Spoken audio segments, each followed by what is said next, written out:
And welcome back, ladies and gentlemen. In this video we are going to talk about the Kalashnikov variation Sicilian, one of the most ambitious variations, how black can actually attack the white so quickly.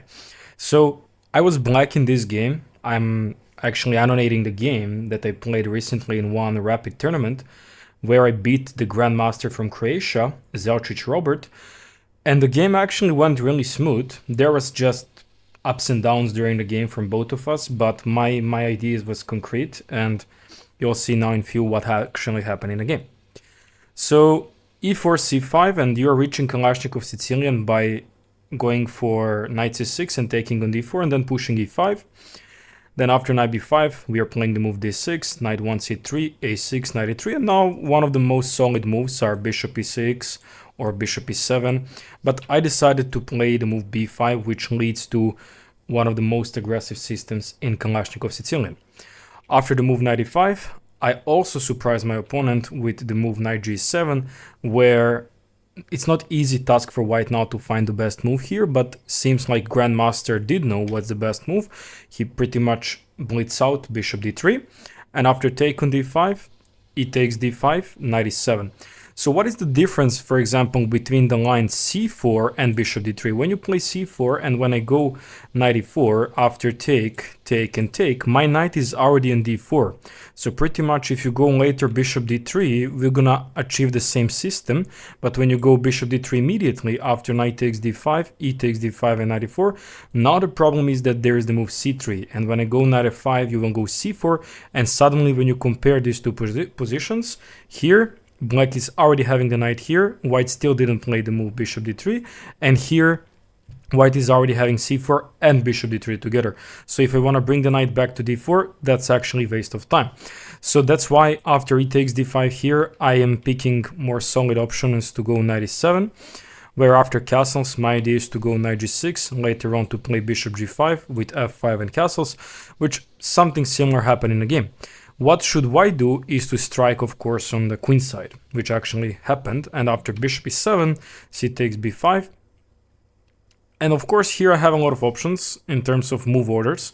I can go firstly castles, I can go bishop g5, and I can also go f5. Seems like bishop g5 is the worst option that I played in the game, but both of us didn't understand why is that not good option. It's because there is fantastic move b6 and punishment. So now the point is they will play knight c4, protect the pawn and attack on d6, while my queen can't take because bishop on g5 is hanging. And if I opt for bishop takes c1, they will take back with rook, and after queen takes b6, after something like rook c6, I can't take on b2 because there is knight c4, and suddenly black is in a lot of trouble. So we don't want to enter this position, and my opponent didn't punish me. He pretty much quickly took on a6, but if you want to avoid this move order, you should castle or start with f5 first, and then later go bishop g5. Anyway, I just made a mistake in the move order. So after reaching this position and after castles, now it's a question, what should I do? And inside my curse about Kalashnikov variation, we are reaching this position. So pretty much until this moment, I blitz out everything. So I had already like 10 minutes and 50 seconds while my opponent started burning the time here and seeking for plans. So there is a lot of moves here. And I think one of the most ambitious moves are to go knight b5 and then just start pushing the pawns on the queen side, while he should completely ignore the king side, and also inclusion of rook e1, and in case of defense bishop f1 will be a nice idea. So my opponent played knight c2, which I consider a little bit passive because I see what he wants. He wants to bring the knight to c6, but this takes so much time. And after launching f5, he played knight b4. Even if the knight lands on c6, this knight is not convenient. It's much better to stay on b5, where he actually pressure the pawn on d6 and also support c7 and so on. While on c6, the only thing that he can do is maybe to give some checks and okay, still to play a7, but not threatening much. After e4, it's a good question and practical question where white puts his bishop. If he goes c2, which actually happened in the game, then he is dislocated from the king side. Like there is no bishop e2 to control this diagonal, or there is no bishop f1 later to come and support the g2 square or something like that. While the most ambitious option is to go bishop b5 and immediately goes for something like bishop c6, or just at least to get some more control, at the same time be in control with f1 square. But my opponent went bishop c2, which allows me to take on c1, and now my opponent should take it with a queen, because he should stop my queen g5. My queen g5 move is really powerful.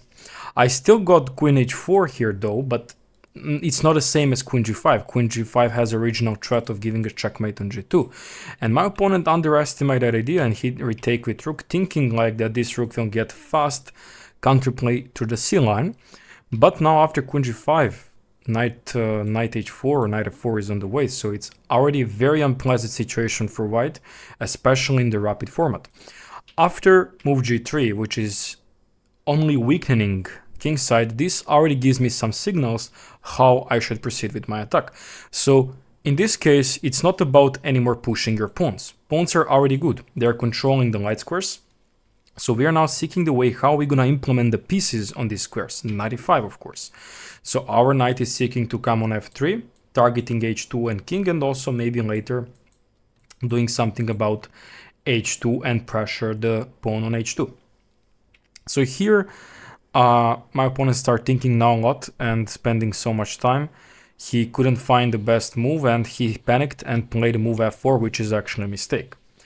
I think that my opponent should start with something like knight c6 here, but already position is very tough for white to even find the best moves.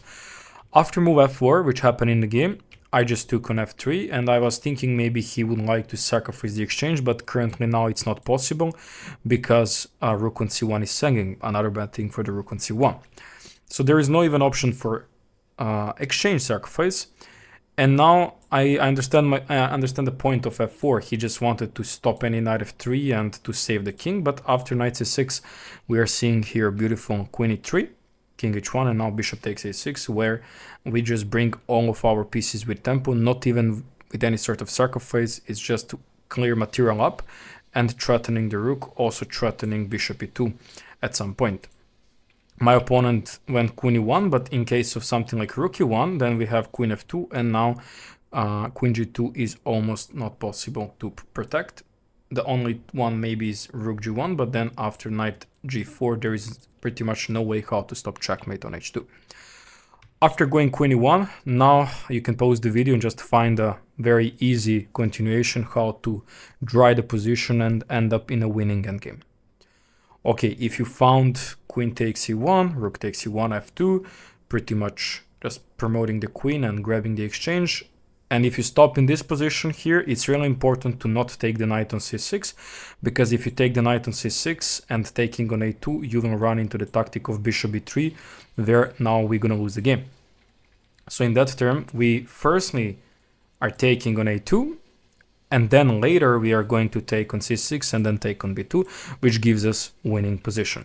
After bishop takes f5, white is preparing his last trick, and that's trick with bishop e6, and then later rook takes f6 checkmate. That's why g6 is the prophylaxis and also tempo move on the bishop. After check and king g7, it's offered to trade the rooks, and if white trades the rooks, he's pretty much lost.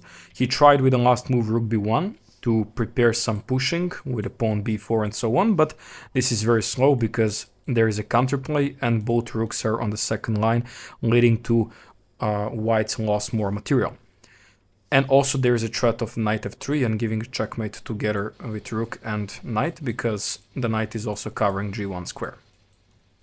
My opponent took on e5, I took here, he pushed d6, and after rook takes b2 he resigns because I'm threatening the rook, and if he decides to trade, after this and this and d7, we have the move rook d2 to stop this pawn.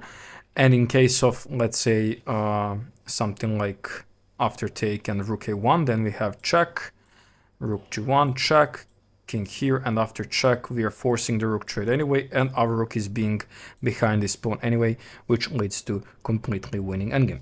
So this is position, and this is the game against Grandmaster. With Kalashnikov opening, you see how you can get very quick advantage if you're familiar with the theory. So inside my course about this specific line, knight g7, you can take a look, especially bishop d3, one of the most challenging move, but pretty much this move is not played on any level below 2400, you can take a look. I'll put link in the description and you can enjoy the course.